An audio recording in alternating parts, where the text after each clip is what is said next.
So let's start with the solution, right? So this is called, what's the problem called? Word grid.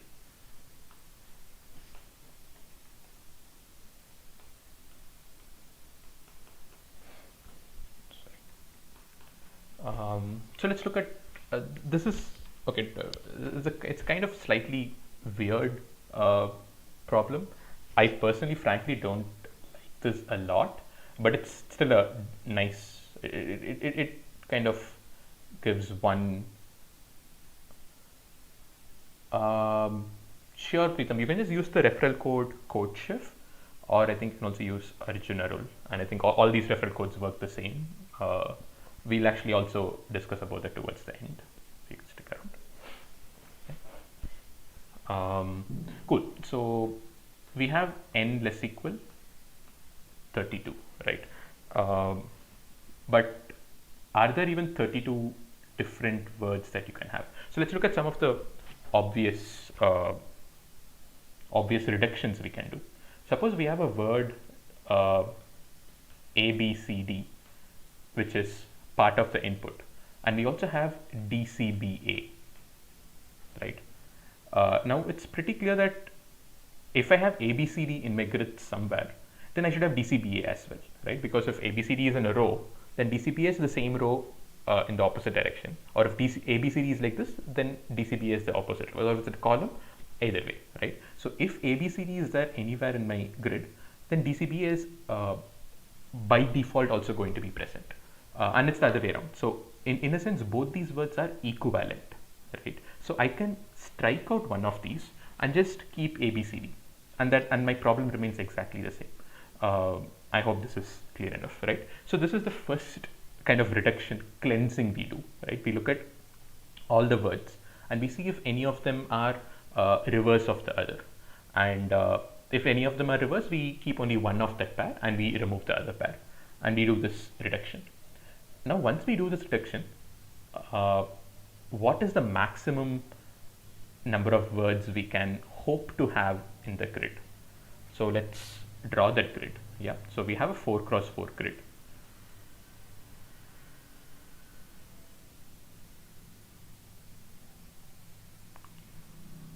That's correct, Harish, exactly. Yeah. So what are the various, where all can the words exist? Okay, so one more thing. If I mean, it's a much more obvious cleansing. If I have duplicates, I remove the duplicates, right? If I have two ABCD, I'll remove the second ABCD, which is because it's redundant, right? So after this cleansing, basically now I have from n words, I've reduced to some n prime words. Maybe I wasn't able to reduce at all, such that there are no reverses and there are no duplicates. Okay. So now let's go and see how many of these n I can actually fit. So one word can be like this, right, from left to right in the first row. If this is there, then the reverse I can't count because my input doesn't have reverses. I've done that cleansing. Then I can have in the second row, I can have in the third row, I can have in the fourth row. I can have one in the first column, second column, third column, fourth column. Right? I can have these 8 words. Yes, and I can't have anything else. Right? There is absolutely no other word I can fit. This is the best case scenario I have when these 8, suppose I have 8 words, then these, in particular, if my, after this cleansing, if I have n greater than 8, then my answer is directly no, and I output the grid is impossible, that output. Yeah, is this clear enough? Because I mean, I don't need to consider the reverses because the reverses are we've kind of eliminated from the input. So if it was there, it would have been eliminated, and it doesn't count as an extra new word. It's the same word. Yeah. So now we have just n equal to 8 words, and in particular, after doing this cleansing and after doing this check, now I can assume that n is less equal 8. Yeah, from n less equal 32, with just these kind of very trivial observations, we've reduced it to a sub-problem in a sense, where n is less equal 8. Okay, so now this seems a much more manageable number to work with, right? Okay, but still, how do we do this n equal to 8? So the answer is actually kind of somewhat anticlimactic.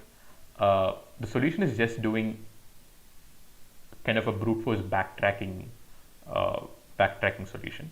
Yeah, so that's exactly what we'll do. Okay, so what is the brute force? So brute force is also not that obvious, right?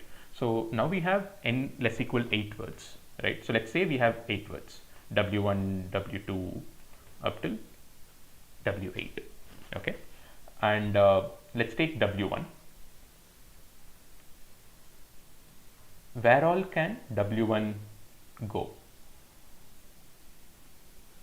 W1 can go from left to right here, left to right here, left to here, left to right here, or top to down, top to bottom, top to down, top to down. So I would say this has 8 options, but if you want to be more clean, you can consider all the 16 options, right? I mean, it could be left to right or right to left, left to right or right to left, left to right or right to left, similarly top to bottom or bottom to top. Yeah, so this gives us 16 options, but you can actually think a bit and see that you can actually get it to 8. But then if you get it to 8, I mean, you kind of use like a without loss of generality and symmetry and stuff, right? But the issue with that is that it will give you some answer, but it may not give you the lexicographically smallest answer. Okay, so then that you have to do some extra effort at the end to get the lexicographically smallest answer. But let's not make our life harder by doing that. Instead, let's just do it the most brute force way, which is just looking at all the 16 possibilities for W1, right? So W1 has, it can be in the first row from left to right or right to left. That's two options. In the second row from left to right or right to left, that's 2 more options. Similarly for each row and similarly for each column. So it's 2 into 8, 16 options for W1, right? So we'll loop over all these options. So maybe I keep W1 in the third row from left to right, right? So maybe W1, let's say W1 is W11, W12, W13, W14. So I'll fix the values here, W11, W12, W13, W14. Okay. Now I go to W2 and ask, what are all your options, right? So how many options does W2 have? So now W2 can't be in the third row, right? Because if it's in the third row from left to right, then W2 equal to W1, but that's not the case because we've removed duplicates. And W2 can't be from right to left as well, because then W2 will be reverse of W1, which is also not the case, right? So both these options are eliminated, but there are remaining 14 options, right? It could be in the first row, third, second row, fourth row, or first column, second column, third column, fourth column, and each of them has two directions. So W1, so this has 16 options, and now W2 has 14 options. Let's look at all these 14 options, okay? But when we do these options, we need to make sure that it doesn't contradict something we've already said, right? So what does that mean? So if W2, we choose it to be in the first row, then it's fine. I maybe first row from right to left, then I'll basically write W21, W22, W23, W24, which is fine. It doesn't contradict anything we've said before. But suppose I want W2 to be in the second column from top to right. So then I basically want to write W21, W22, here W24, but here I want to write W23, but then I've already written W12. So I'll basically check whether W12 equal to W23, okay? If this is equal, then I can place W2 here. If not, I can't do this, and I'll terminate this branch of my recursion. Okay, I'll only place it if it doesn't contradict something I've already placed before, right? It's the pretty natural thing to do, right? So I'll basically do this. Worst case, all these 14 options are feasible, okay? Somehow everything works out, right? So then I have to branch 14 times. Okay, let's do that. Then we'll get to W3, and by the same argument, this will have 12 options, right? Because wherever W1 and W2 had been placed, those 2 into 2 options I don't have, but the remaining options I have all of them. So we'll have 12 options, and similarly W4 will have 10 options, and so on and so forth. So if I do this whole brute force, how much time is it going to take? It's going to take 16 into 14 into 12 into 10 into 8 into 6 into 4 into 2. Yeah, so this is basically, I can take 2 out from each of this, which will give me 2 power 8 into 8 factorial. Yeah, and how much is this? Let's just use Google. 2 power 8 into 8 factorial.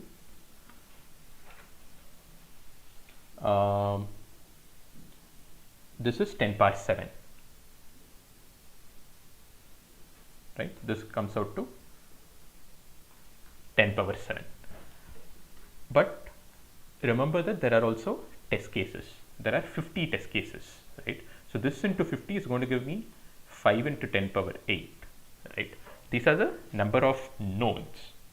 And on top of this, I need to, each time I do this, I place a thing, place a string, I need to check whether it is a valid string or not, right?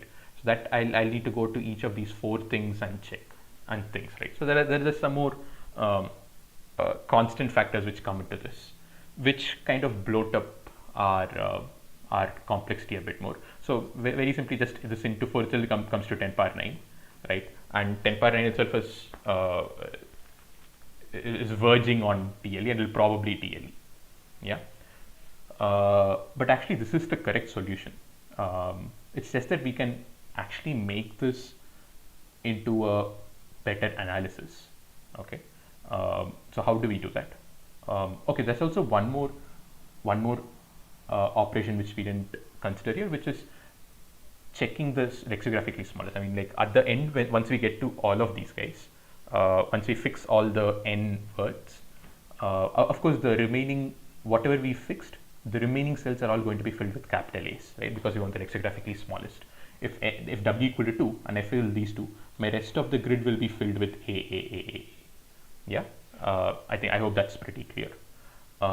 And once we have this, so then we'll have a string of length 16, and we have multiple strings of length 16. So all these we need to compare, right? And this is going to take length times 16.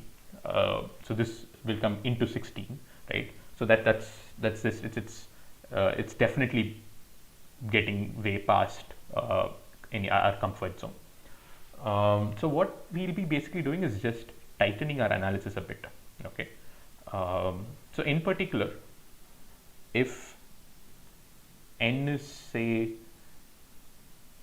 if n is less than 6, yeah, so if n is 5, 4 or 3, 2 or 1, then I'll be taking only these 5 values, right? So then it's not 2 power 8 into 8 factorial, it's not 10 power 7, it's 10 power 7 by 24 by 25, yeah, which brings us to like 4 into 10 power 5, and then if this divided by 25 is well within our time limit, so we are pretty happy, right? So if n is less equal 5, just this naive analysis gets us well within time. We are happy. But what we should now check is what happens when n is 6, 7 or 8. And the intuition is basically that, yes, naively it will be this much, but in practice, by in practice I mean when you actually look at it, you'll not have so many valid solutions. Instead, you'll have a lot of branches which get terminated, right? So if I place W1, W2 being here and here will happen only with W1 second and third characters exactly the same, right? But if they're not equal, I can't place them, right? So there are lots of such constraints which come into picture and help our case. So let's dive in a bit more and see how exactly those things work. Yeah. So in particular, suppose we have n equal to 8. Okay, let's say n equal to 8. The question is, how many different valid grids are there which contain all these 8 words? Okay, it's like the worst case we are doing. I mean, like, give me any 8, the number of, I want to say that the number of valid grids for these n words is less equal some number, right? I basically want to curtail this number to something less than 10 power 7 so that my complexity analysis becomes better. So how do we do that? So for n equal to 8, right? So I have W1, W2, W8, right? So our initial analysis was W1 can be placed anywhere and so on and so forth, right? So let's now look at it in a different perspective. So if n equal to 8, it means that all the 8 numbers should fall into all the 8 rows and columns, right? So let's assign them exactly how they should be. So first of all, each of these guys have to be assigned to one row or column, which comes to 8 factorial ways, right? I mean, the first W1 is in the first row or first column, or the 8 options, right? And so on and so forth. And similarly, we have this 2 power 8 to ensure the direction, right? So sorry, my bad. Sorry. So we will not look at all the 8 words, right? Instead, what we'll first do is we'll first check which are the, so all these 8 words should be in 8 rows and 8 columns, which means some 4 words are in 4 rows, right? So which are those 4 words which are in the 4 columns? So first let's choose them, right? So that can be done in 8 choose 4 ways, right? So amongst these 8 words, which are the 4 things which are in the 4 columns? And then now that we've chosen them, let's assign them to each row. That has 4 factorial ways. That's into 4 factorial. And amongst them, each of them can have 2 directions. So this is again n into 2 power 4, right? So once we've done this, we basically filled the entire grid. Yeah, we've chosen any 4 of these 8 words. We've assigned them to the rows, and we also assigned the directions. So basically, we filled the entire grid now. So now we don't even need to look at the next 4 words. They have to be in these columns. There is no other option for them, right? So this is one way to reduce the number of valid grids that we have. So now let's compute this number. So I'm just going to use Wolfram Alpha. I don't want to.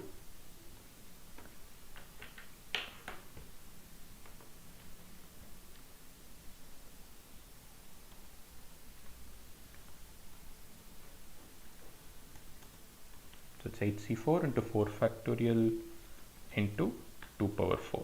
Yeah.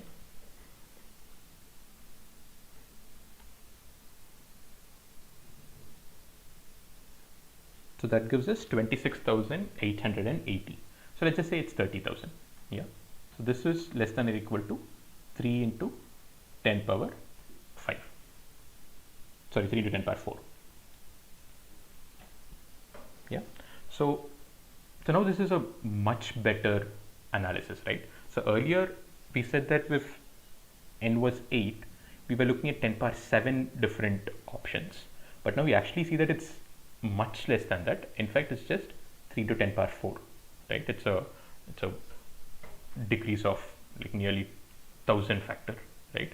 And of course, with this factor is going to work. Yeah. I hope I made the calculation correct. Yeah, my calculation is right. So this is for n equal to 8. So n equal to 7 is again going to be pretty similar, right? For n equal to 7, it should be 4 rows and 3 columns, or 4 columns and 3 rows, right? So let's choose. So that's basically like 2 options, right? It's either rows or columns. So now let's say it's rows. Now again it's 8 choose 4. We need to choose those 4 things, and everything is exactly the same. It's 4 factorial into 2 power 4, right? So now I'm either filling the rows or filling the columns. That's why this extra 2 comes into the picture, right? So this again is just going to be 6 into 10 power 4. I'm not even going to write it. I can just take this and just multiply by 2 because this is the only extra factor that I have. And this is also pretty good. I'm not losing much, right? So now all that remains is n equal to 6. And what happens for n equal to 6? Now for n equal to 6, I have 2 possibilities. Either it's 4 rows, 2 columns, or the equivalent of 4 columns, 2 rows, or I have 3 rows, 3 columns. Yeah, there is no other way to split this 6, right? So if it's 4 rows and 2 columns or 4 columns and 2 rows, this is again pretty similar to this exact same thing, right? So it's exactly the same as this, right? Whatever is the 4, it's either rows or columns. I have this 2 factor, and then once I have this 2, then it's 8c4 into 4 factorial into 2 power 4, which is again going to give me 6 into 10 power 4, right? So this is going to give me 6 into, sorry,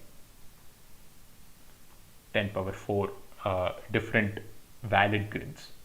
And let's see how this 3 cross 3 is going to have.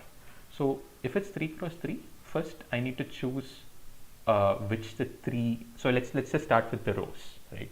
So amongst the 8 words, I first choose 3 words, okay, which are going to be in the rows. And now these 3 words should go to these 3 words should go to the 3 rows. So let's choose the rows, right? So that's basically 4 choose 3, yeah. And once I've chosen the rows and the words, let's assign them, which is 3 factorial, and then their direction, which is 2 cube, yeah. So once I've done all this, 3 of my rows are filled. I only have one row which is empty. 3 of my rows are filled. Now let's go and look at our columns. So I have 3 words. So it will be something like, I have this,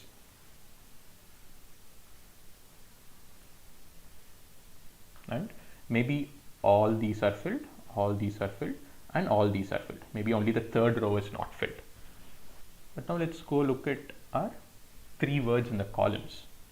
The 3 words should go to some 3 of these columns, right? And it's as simple as that. I hope it makes sense so far. This basically gives us the number of ways of filling the rows, and now we need to fill the columns. And because we've done these, oh sorry, wait, it's not 8 choose 3. I don't know why I wrote 8 choose, it's 6 choose 3. Sorry. Yeah. So we've picked the three words from the 6 words, and we fill these. So now let's just compute this number and see what it is, and then we'll see how much leeway we have to analyze for the columns. So let's go here and do 6 choose 3 into 4 choose 3 is basically 4 into 3 factorial, which is 6, into 2 cube. Yeah.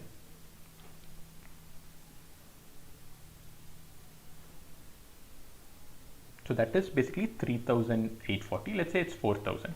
So till now we have 4 into 10 power 3. Yeah.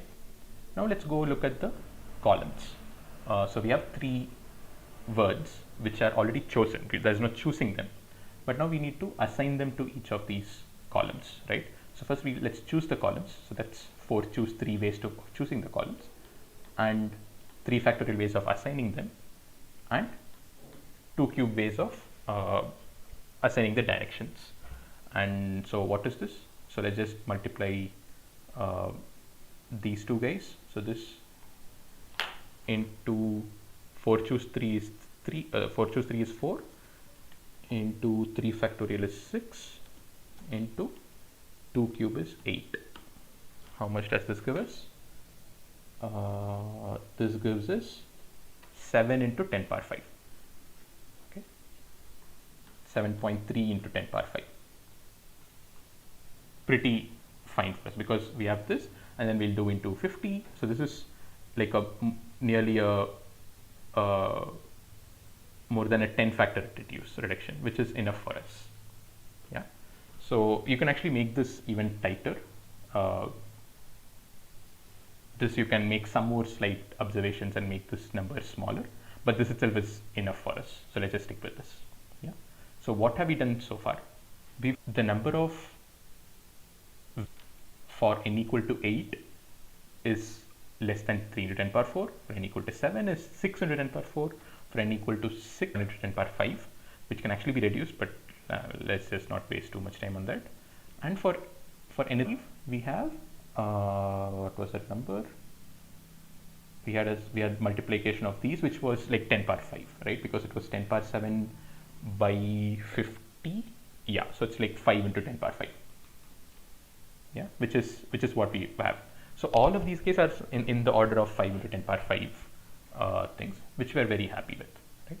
So why is this good? Because now let's go back to the original problem that we had of recursion and backtracking, right? So at each point, look at each depth that you have. Suppose I've looked at I words so far, yeah. So think of like in the recursion tree, think of like your BFS, right? I've done each of my recursion, I've done till I words. Each node represents a valid grid of filling these I words, right? And those I words, there are at most, for if I'm at the 7th level, I have 6 into 10 power 4 nodes. If I'm at the 8th level, I can have at most 3 into 10 power 4 nodes. In other sense, I mean, if I'm at the 8th level, I can have at most 5 into 10 power 5, which is the overall upper bound we came up with, right? So there can be only that many number of nodes. So it's just that into 8 is the total number of nodes in as a whole, right? So it's 5e5 into 8, which is 4e6. There are only so many nodes that we have, and this into 50 is fine for us. Yeah, and so this whole analysis kind of goes through, and it's just kind of like a proof as to why the most obvious brute force solution works in itself. Yeah, I don't know how many people actually did these analysis during contest. I don't think it's even intended for it to be done. It's more of just an intuition. The intuition is just that if you see the grid, you see that there are a lot of constraints which come to the picture. So you know that you'll prune a lot of your recursion branches, and you expect it to work well within time, because the total thing itself was it wasn't explosively high. It was somewhat near the boundary, and it'll be well within the boundary after you do this pruning, and this was the exact proof as to why that happens. Okay, so does this make sense? Is there any doubt? So whole problem is just writing that backtracking solution. You have to keep track of what all characters you filled into the grid, and just do a brute force get an answer.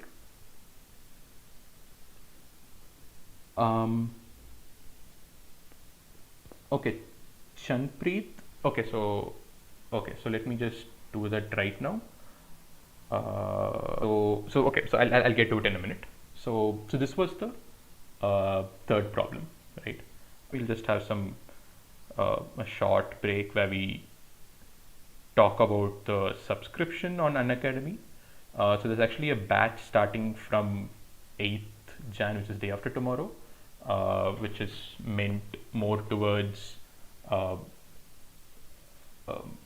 it's I think it's a 1-year batch, and it's meant more towards having topics. So you can have a look at these slides where a lot of these are explained. So you have different things starting from beginners and also intermediate, and you have interactive classes and doubt support. You have problems on CodeChef which you can use.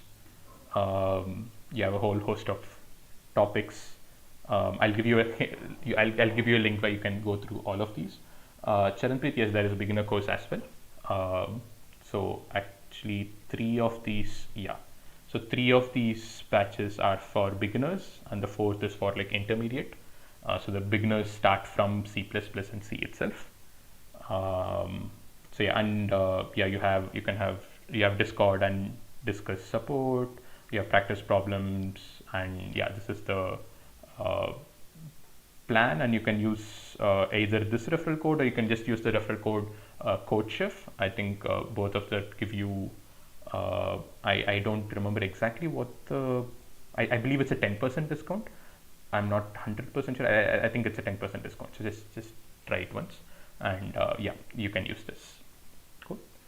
Okay. So coming back to the problems. So Charan, I hope that Chanpreet, I hope that clarifies your doubt.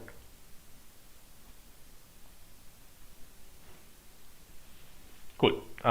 Any other questions you have, anyone has in the problem we've seen so far, or can we move on to the second problem, the fourth problem of the contest?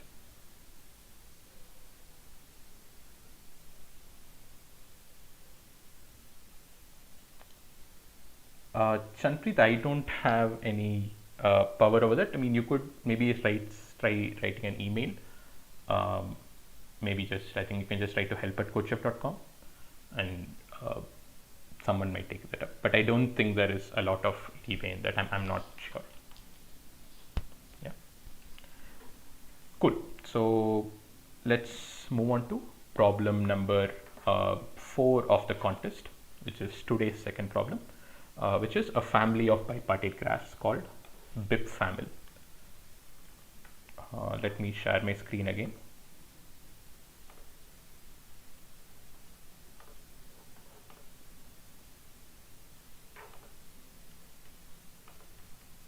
Okay, so what is this problem?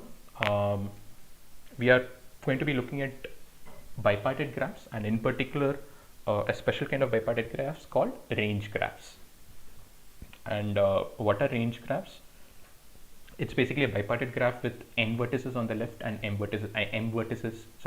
on the left and m on the right, such that each vertex on the left has its neighbor set as a consecutive vertices on the right. So can I annotate? Give me 1 second. Okay, I can't annotate on this.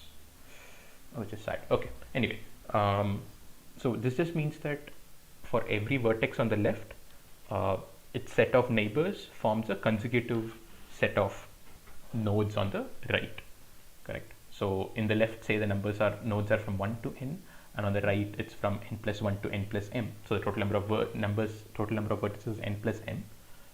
But for each of these n vertices, its neighbor set is some k, or how many ever it can be, how much ever it wants, but they should be consecutive vertices on the right. Right. If that is the case, then it becomes a range graph. And what we are interested now is connected range graphs. Right. So we want all the n plus m vertices to be connected to each other. So we want a connected graph, and the question is to find the number of connected range graphs which have n vertices on the left and m vertices on the right. So you're given, your input is just two numbers, which is n comma m, and you should output the number of connected range graphs with n and m on either side. And so this is a slightly unusual constraint, which is that the source limit, that is the code you write, can't be super large. 10 KB itself is pretty large. I mean, any natural code you'll write will be much less than 10 KB. But this is we'll discuss about why this limit is given and what you could do if that is not given, which we'll get to. But let's look at the constraints. The constraints are 10 power 5 test cases, and n comma m is 2500, with an extra constraint that n into m is less equal to 2500. Right. So that's pretty nice. So now let's go back.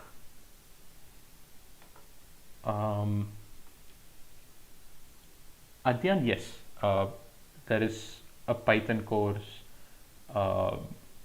I believe there is something going on in the free class. So you can just go and look at the free class. I'm again not 100% sure, or you can just look at the YouTube channel. I believe there are some Python based courses as well. Okay, cool. So coming back to this problem, BIPFamil, right? BIPFamil.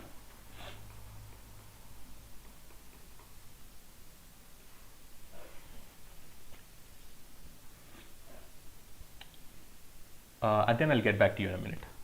Okay. So let's just maybe spend a bit more time understanding what exactly range graphs are. So just to be clear, this is not a, I do not think this is a standard term. This is a term which is introduced in this problem. Okay, so you have n vertices here. We have v1, v2, v3 up till vn, and you have m vertices here. let's say it's Vn plus 1, Vn plus 2, all the way up till Vn plus m. Yes. And basically for any Vi you choose, its neighbors should form a consecutive set in the right hand side. Right? It could be some Vk plus 1, Vk plus 2 up till Vk plus r, where K and R could be anything. This is what a range graph is. Is it range graph or range bipartite graph? What do they call it? They just call it a range graph, right? And on top of this, we have another constraint, which is that the entire graph should be connected, right? So yeah, every vertex should be connected to every other vertex. This is the whole question. Now, given n and m, you want to find the number of such connected range graphs. So before getting into the problem, just kind of like I guess it's a tip. It is that whenever you see a problem where the input is very small, or rather the input is from a small range of values. See, here the input is just n comma m, right? There are no n integers and m integers, nothing. It's just two numbers. It's n and m. And n and m are pretty small. It's just 2500 to 2500, right? So what you could do, so whatever solution you come up with, right? We will see what the solution is. But suppose you write a solution, and suppose you get a TAP, right? It's not working within time, well within time. But it's a polynomial solution, and you're confident that it will run within time. It's just that it doesn't run within a few seconds. Maybe it runs within a few minutes. Maybe it takes even an hour. So what you can do is you can run this code on your local computer, right, and get the output for all the values of n comma m. Okay, so you also have this constraint that n into m is less equal to 2500. Even if you didn't have this, it's just a 2500 cross 2500 grid. So you find all the values for all n comma m, right, and you take that and you put all of that in your source code itself, right? So in your source code, you create a huge array where all these values are filled, and then you submit that by just taking C in NM and output the answer from your pre-computed array, right?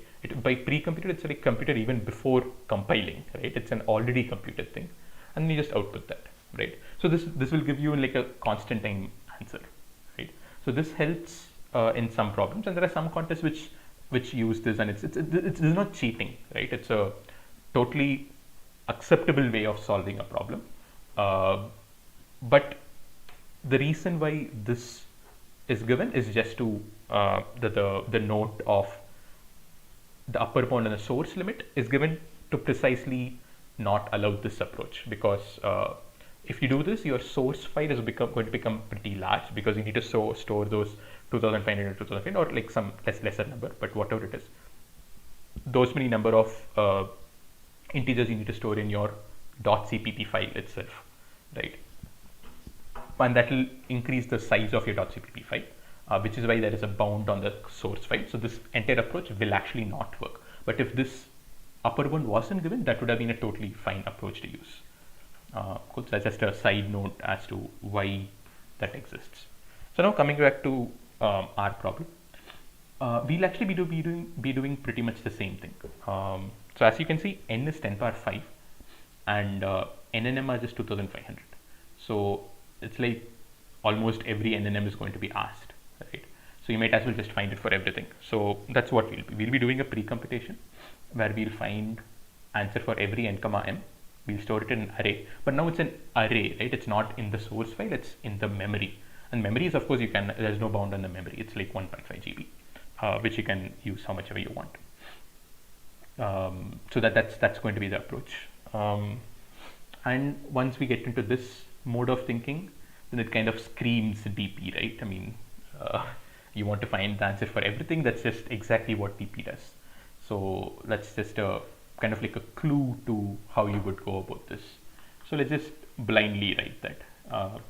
DP ij is the answer for I nodes in left and j nodes in right. right side and left side and right side. Yeah. So we want I nodes here and we want j nodes here. So the first observation or the first step that we do is forget the fact that you want connected range graphs. Let's just look at range graphs, right? Forget the connected constraint for now. So if you just want range graphs, then it's pretty clear, right? Because for every vi here, okay, maybe I shouldn't call this I and j, but it's okay. For any vk here, it's basically I need to find a range here to give its neighbor set, and I do this for everything. But how many such things can I give? I can basically give j into j plus 1 by 2. It's basically choosing any two amongst the j nodes. I choose some two nodes, and my neighbor set is everything from between these two guys, right? So this will be j choose 2, which is j into j minus 1 by 2. But there's also this extra thing that I can choose each. My neighbor set can be a single node, right? Okay, this actually now that I think of it, now we don't consider the fact that a node doesn't have any neighbor, which is interesting. I hadn't thought of that. But okay. So it's not just all range graphs. It's range graphs in which everything in the left has at least one neighbor. Yeah, and that's fine. That doesn't change much. Okay, so it has at least one. So if it has exactly one, then it has j options. So it's this plus j, which is nothing but j into j plus 1 by 2. Yeah, and this is the number of options for every I here, and there are, for each of these I, there are j into j plus 1 by 2 options. So it's just this into this into this I times. So it says j into j plus 1 by 2 power I. Yeah.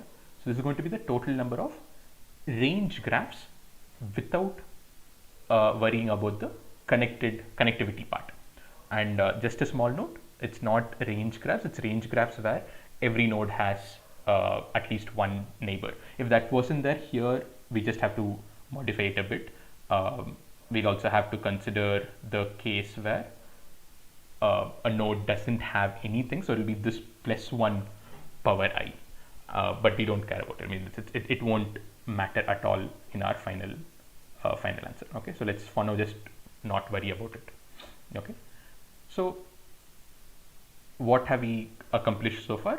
We basically know the number of range graphs given any I and j, right? So now we need to add in the concept of connectivity, and this is again a pretty familiar technique, right? If we want some objects with some specific property, but we know an easy way to count the objects with a slightly looser property, we find that and then try to subtract the objects without that property, right? And then we get this. It's like just subtracting out the complement, and that's exactly what we'll be trying to do here. So we know the set of all range graphs, and if we can somehow find the number of range disconnected graphs and I subtract those, I'll get the number of range connected graphs, right? This is going to be the overall structure. So how do we go about that? So now let's go back to I and j. Instead of I and j, let's maybe call it A and B. Okay, so I have A vertices on the left and B vertices on the right. Okay, so I have V1, V2 to VA, and I have VA plus 1, VA plus 2, all the way up to VA plus B. Okay. So first of all, why is it that we are taking this kind of convoluted approach of finding the range trees, so finding the range graphs and then subtracting disconnected graphs, instead of just trying to find connected graphs as a whole themselves? So this is a kind of like a common technique, which I hope it'll hopefully become clear once we see the solution. And once you see a bunch of such problems, it should become somewhat intuitive as to when such an approach will be better than trying to calculate it in a direct sense. In a very hand wavy sense, it's basically when it's easier to compute the total number and the number without the property and subtracting it, right? This is the obvious explanation. But the question is, how do you know that this will be easier to do than directly computing it? And I think I frankly don't have an exact answer to it. So one is that you always be cognizant of the fact that this is a way you can do, and so maybe you first try a direct approach. If it doesn't work, then you try to do this complement approach. Yeah, and you should. So the question is, how do you decide which of these two approaches is better? And I mean, if you directly see the answer, it's great. But how do you find out which is better? I hope this. I think that is a question of just practice and understanding when some structures work. And hopefully this will help you to some extent. Okay, so enough of wondering about philosophical stuff. So now the question, we have a very concrete question. What is the question? I have A vertices on the left, B vertices on the right, and I want to find the number of disconnected range graphs. Okay, and once I find this, I'll subtract it from the total number of range graphs to get the number of connected range graphs. Okay, so now that it's disconnected, let me just go and focus on one single vertex. Okay, let me go focus on VA plus 1. Now, what do I know about VA plus 1? VA plus 1 is disconnected from at least one of the other vertices, right? There is at least one other vertex to which it doesn't. Sorry. There's at least one other vertex to which it doesn't have a path. But before that, let's see what are the vertices it can actually be connected to. And the claim is it is going to be some subset of vertices from A and a prefix of the vertices of B. Okay. Number of A's covering M by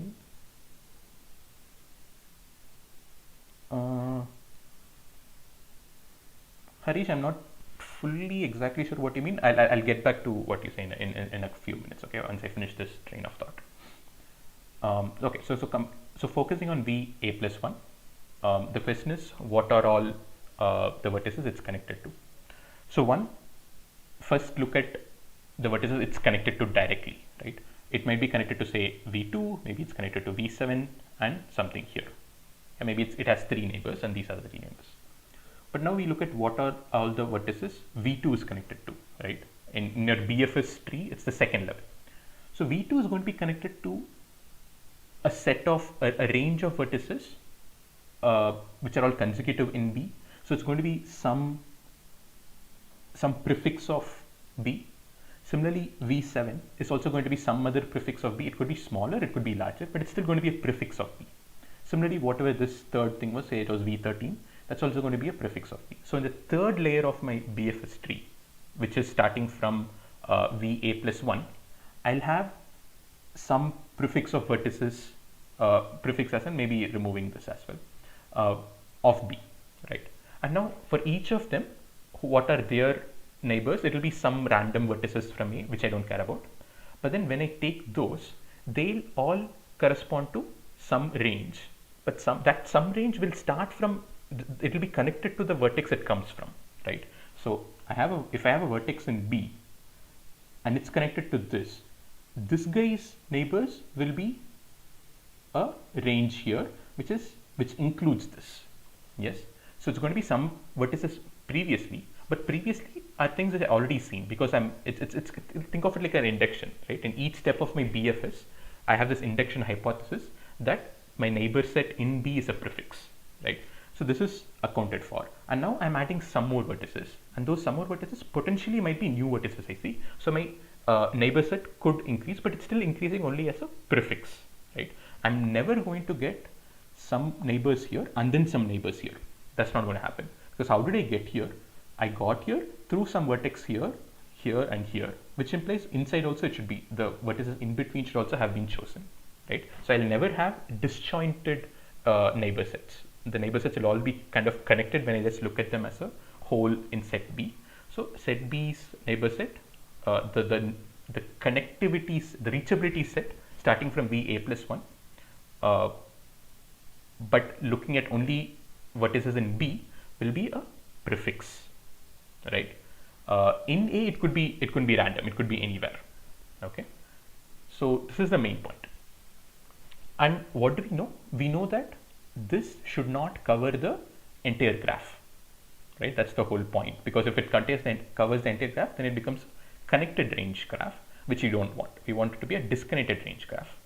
So how exactly do we fix that? So let's redraw this to make it clearer. So I have A, I have B, I look at V A plus 1, right? So now that we know that it's a prefix, I can now go and choose how many of my elements in B are going to be connected to VA plus 1. So basically I'm going to choose the connected component to which VA plus 1 belongs to. Okay, so the connected component is basically going to be some prefix here and some random subset from A. How many, so let's say there are X vertices from B and some random Y vertices from A. Okay, if I have such a thing, first of all, how many ways are there of choosing this? These X are fixed because it's a prefix. Here I have N choose, sorry, not N, A choose Y, different options of choosing these elements, right? So I choose these guys, and now how do I make this a connected graph?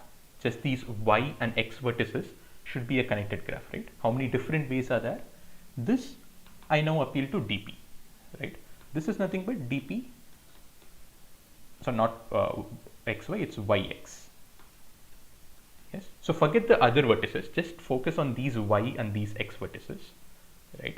So now I basically want what is the number of connected range graphs with these Y vertices and X vertices, right? And that's exactly what DPYX tells us, right? So first I choose these Y vertices, then inside this are these many number of ways to connect these guys. And now once this is connected, now let's look at the other vertices. That is A minus Y vertices this side and B minus X vertices this side. And now here I don't have any concept of connectivity. It's just I just want these to be range graphs, right? I don't care if they're connected. I don't care if they're not disconnected. I only care that this the X, Y comma X is disconnected from the rest, which I've already taken care of because I'm not going to have any cross edges between them, right? This is one connected component. I'm done with this. So now when I go to the next part, I don't care whether they are connected or not. So it's just the total number of range graphs, which from here is something we already know, right? If it's J, I and J, I know it's this. So now it's A minus Y and B minus X. So it's just going to be B minus X into B minus X plus 1 by 2 whole power A minus Y. Does this kind of make sense? So this, I'm claiming, is the number of disconnected range graphs which have A vertices on the left, B vertices on the right, and has X vertices from B and Y vertices from A in the connected component in which v a plus 1 lies. It's a mouthful, but I hope this makes sense. Yeah, I have a vertex, the whole thing has a vertices and b vertices, but look at just the connected component which contains the first element of b. That connected component has x vertices on the right and y vertices on the left. The number of such disconnected graphs is this term. Yeah, and so now to compute the total number of disconnected range graphs with a and b, I just sum this over all x and y. Yeah, I just sum over all x comma y. I just have to be a bit careful. X varies from 1 to b, y varies from 0 to a, right? Y can be 0 as well. I mean, this vertex might not have any neighbor at all, right? So y varies from 0 to a, but I should just make sure that x plus y is not equal to a plus b, right? I mean, then it will become the entire connected graph. So I just make sure of that. So just some two loops of x and y, and just have a condition x, if x plus y equal to a plus b, terminate. Sorry, not terminate, continue. Yeah. So I just make sure that doesn't happen, and I look at all these disconnected range graphs and add their numbers, and this entire thing gives me the total number of disconnected range graphs with a vertices on the left and b vertices on the right. And so now what is dp of ab? It is just b into b plus 1 by 2 whole power a minus whatever this we wrote here. Yeah, so it's the total number of range graphs minus the number of disconnected graphs. This blah blah blah. I'm not rewriting that. This will give me the number of connected range graphs with a vertices on the left and b vertices on the right. Does this make sense?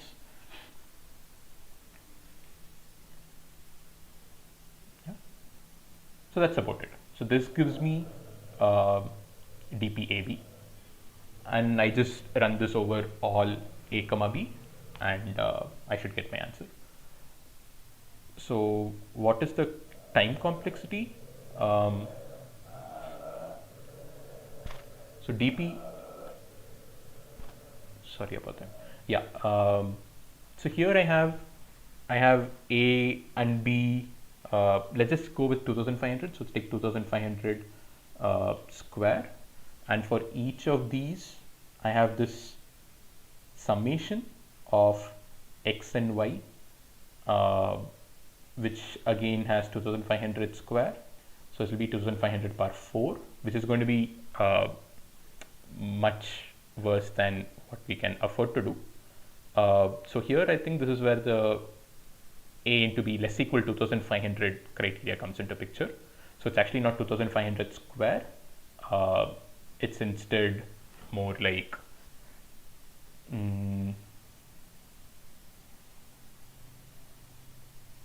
yeah, so we know that a into b is less equal 2500, right? So if a is 1, I have 2500 choices for b. If a is 2, I have 2500 by 2 choices for b. If a is I have 2500 by I choices for b. So if I add all of these guys, I get 2500 into 1 plus 1 by 2 plus 1 by 3 dot dot dot. And this we know is, let's just say it's log n, right? If it goes up till 1 by n, we know this is less equal log n. So this is the you can, there are lots of proofs for this. I will not get into the proof. So this just shows that the number of different a comma b pairs is 2500 into log 2500 and not 2500 into 2500, right? And log 2500 is what, 11, 12.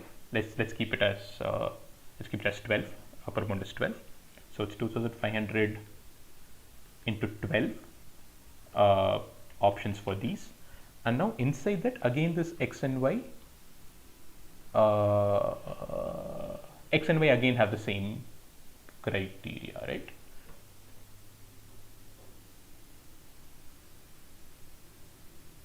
Yeah, x and y have the same criteria.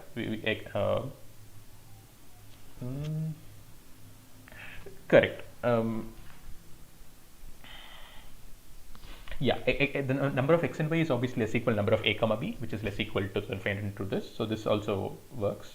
So the number of x and y inside each a comma b is less equal to 2500 into 12. So it's just 2500 into 12 square, which is what? 4, it's 10 power 4 into 3. So it's 9 into 10 power 8.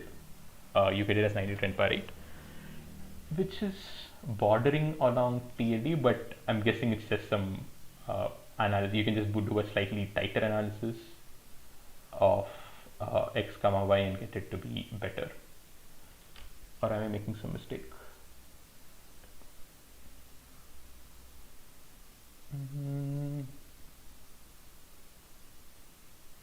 Yeah, I think this is about it. So you get it around 10 power 9. I mean, this naive analysis brings it to 10 power 9, but of course this x comma y is not going to be so much. That will be some constant factors you can reduce from that, and all these are constant time operations, right? Maybe a log n here, which also you can kind of pre-compute, and no, you can't pre-compute that. So there's again a log n thing, but that's fine. That's not going to matter much. You can also optimize this because you keep x common, and each time you vary y, you can multiply or divide by this, and that will also help you in your constant optimizations. Actually, I'm not sure how tight this TLU, the time limit was. Let me just check. What was the time limit? The time limit was 3 seconds. I don't think the actual time limit when you implement it ended up being very tight. So yeah, I think most of these implementations should go through. Okay, cool. So that's about it for BIP FAML. Did I miss out on anything here?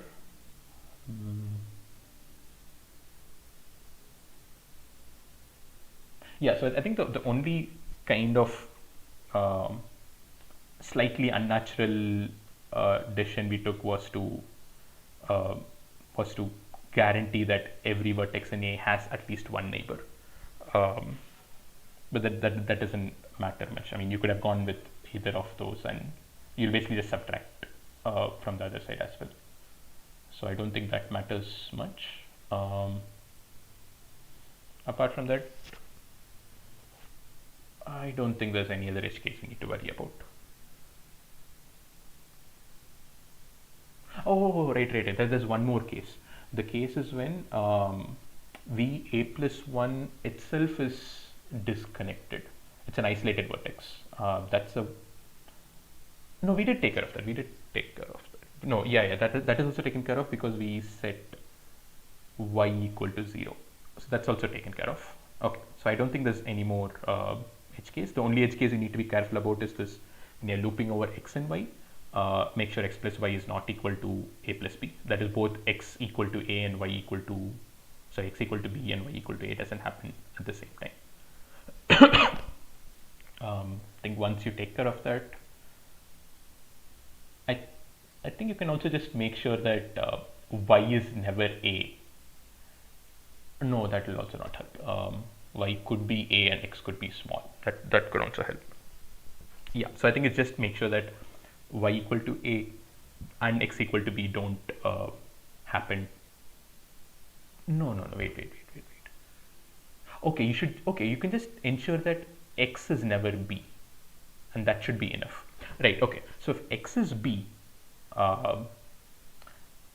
and y is not a, that will never happen because we are having that every vertex in A has a neighbor, right? So that's not going to matter.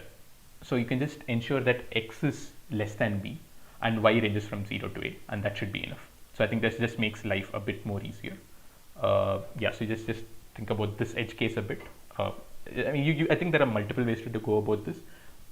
Everything hinges on the fact of whether you're choosing this neighbor 1 or neighbor 0 in the initial term, and so that you make sure you don't double subtract things or not subtract some of the bad things.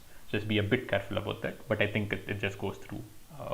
I'm sorry, I actually didn't think about this earlier, but I think this goes through fully.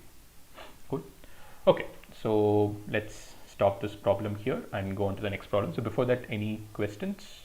Okay, so Harsh had mentioned something.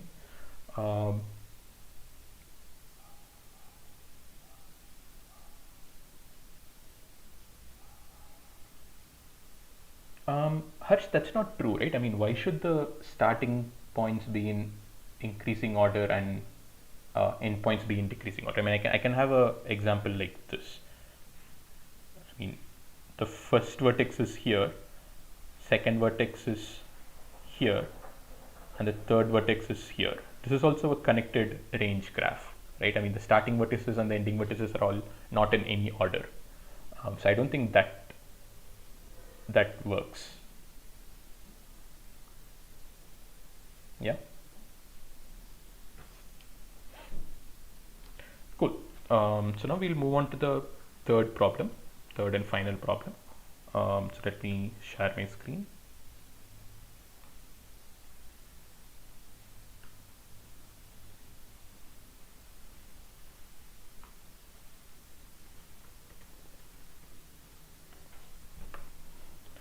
So the third problem is just a long statement, but the end of which it's not a classical DS problem. It has a couple of twists, but it reduces to basically treeps and one classical variation of treep which allows you to do reverse. So we'll not get into the implementation details of how exactly to do that. We'll just go to that detection and stop there. Okay. So the problem is actually pretty large. So I'll not read the entire problem. I'll try to give the crux. So you basically have n decks of cards. Sorry, you have 2 decks of cards with n cards each. In the first deck, you have +1 written on the top of each card and -1 written on the bottom of each card. And in the second deck, you have some 2 integers on both the faces. And this is how it's initially set up. That's called the setup. Yeah. And there are so let's say there are some queries and updates, right? I'm not going into the story. There are basically some queries and updates. There are 2 types of updates. Yeah, there are 2 types of updates. In one type of update, you can take any L comma R in the second stack, the second deck, and take all the cards from the Lth from the top to the Rth from the top. Just take out a chunk and flip it, right? Flip these cards. So when you flip it, the bottom comes to the top. Second from bottom comes to second from the top. That flipping happens. Also, whatever was at the lower, the below face, bottom face. Whatever the bottom face comes to the top face, and whatever the top face comes to the bottom face, right? So all these cards, when you flip it, the order is reversed as well as the top and bottom is also reversed, right? And you show it back at the same place, right? So I think there is so if these are my 6 cards and I swap and I reverse from 2 to 5, so the A, B and KL, the top and bottom, remain as it is. Amongst these middle 4, CD comes to the bottom, to the 5th row, but it becomes a DC, right? So CD becomes DC here. Similarly, EF becomes FE here. GH becomes HG, and IJ becomes JA at the top. Yeah. So this is my first type of update. And my second type of update is on the first deck, where I take a prefix of the top k elements of my the top k cards and flip them. The flip operation is exactly the same. It goes on top and top becomes up becomes low and low becomes up. Bottom becomes top and top becomes bottom, right? But there's one extra constraint, which is that the k in these updates are always in increasing order, right? So in my first update of this type, if I take the top 3 cards and do it, then the second update of this type I can't do for 2 cards or 1 card. I can only do 3 cards or 4 or 5 or more, right? And if I do 5, after that I can do only 5, 6, 7 or something like this, right? It's always in non-decreasing order. The consecutive keys for the update of second type are in non-decreasing order. And what is the query? The query is given any A, B, C and D. Sorry about that. A, B, C, D. Take A to B in the first or B to Z. I mean, yeah, whatever it is. Take A to B in the first stack, C to D in the second stack. It should be such, A, B, C, D will be given such that A minus B equal to C minus D. And you multiply the corresponding values and take the sum. And you have to report this. This is the query. This is the only type of query that you have. Right? So you have these many updates and many queries. And you need to find the answer for each query in some. You basically need it in log n time because your constraints are pretty large. You have 2 to 10 power 5, right? And queries are all like 2 to 10 power 5. I think m is the query. So you need log n, log square n things. So what is the what's the approach here? So let's go back to slides. Okay, so what is this problem called? It's called prestige.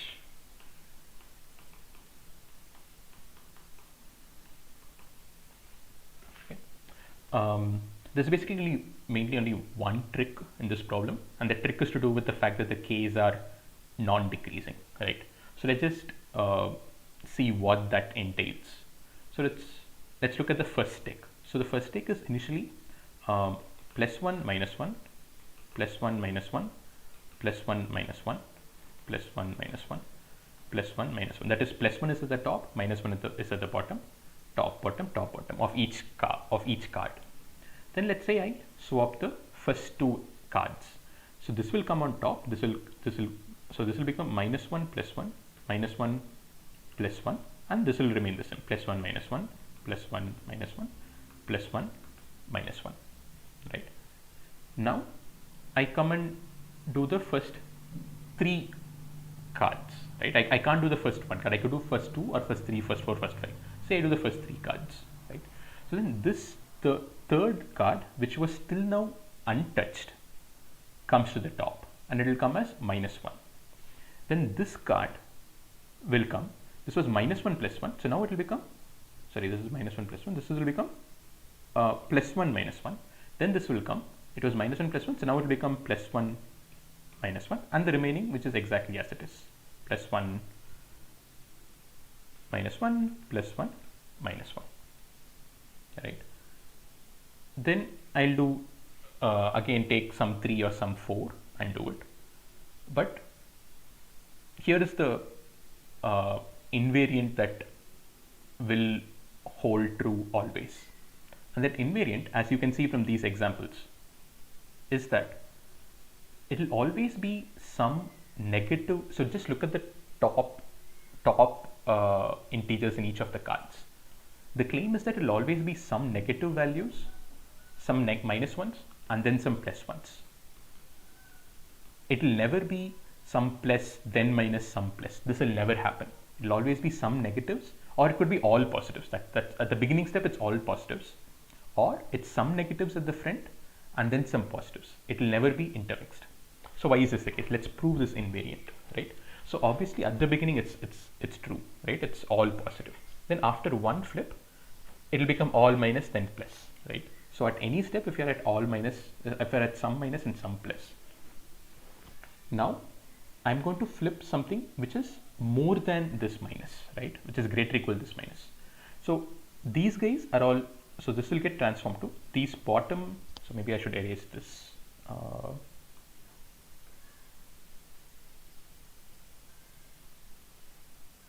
yeah, so these bottom guys are untouched and they'll remain as it is. Yes, but these minus and plus, when they get swapped, it's these pluses at the bottom will go top and will become minuses. So it will be two minuses, and all these minus will become plus, and they'll end up like this, right? So now I have less equal. So if this was k, the worst case was when everything was positive. I'll have all k negative, right? But whatever it is, the number of negatives after this is going to be less than equal to k. Okay, and if I have this invariant, now the next time I get an update of this kind, I'm going to pick at least k cards. So I'll never pick only a fraction of the negatives. I'll pick all the negatives, right? And so all the negatives will go down as all positives, and some of the potentially positives will become to top as negatives.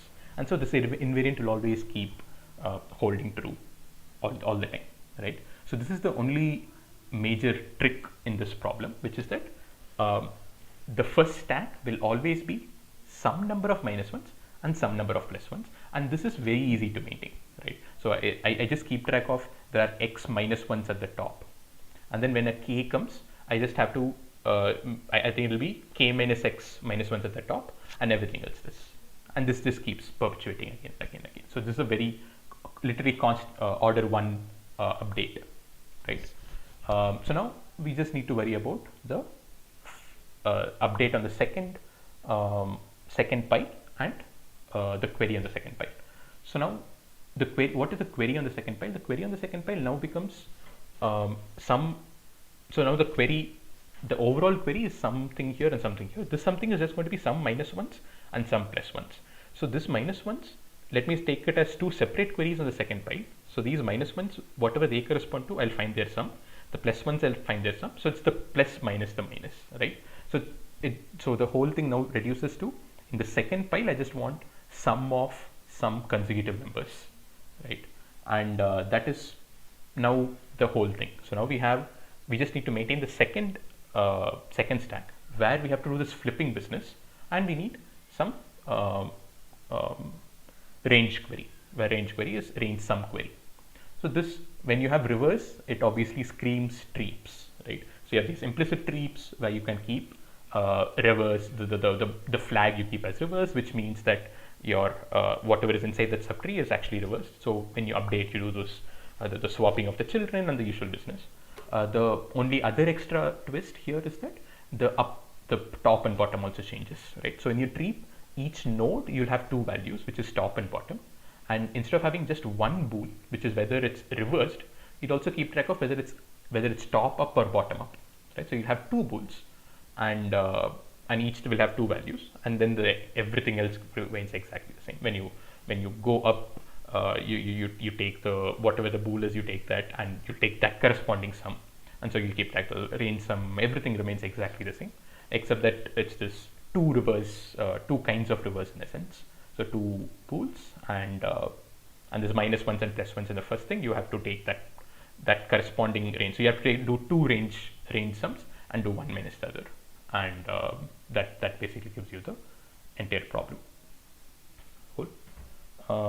So I know I definitely didn't go into the actual treep implementation, but if you are familiar with the usual reverse in treeps, there is almost not much different. It's slightly generalizing it.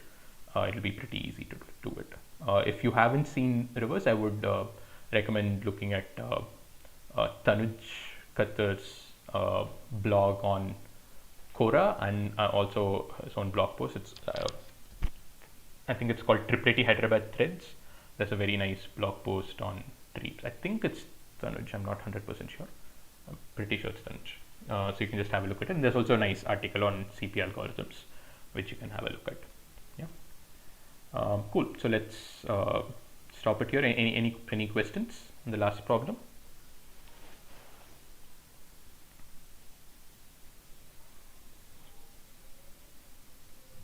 Okay. So Adyan was asking name of the channel. It's called Learn CP with CodeChef. I can give you the link.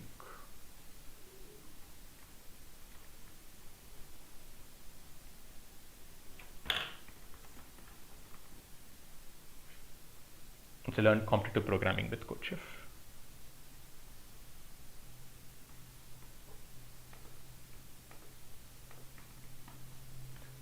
Yeah, so you can have a look at this channel as well, and I'm sure there are plenty of videos which you'll find instructive. Cool. Okay, so we'll stop here. Bye. Good night.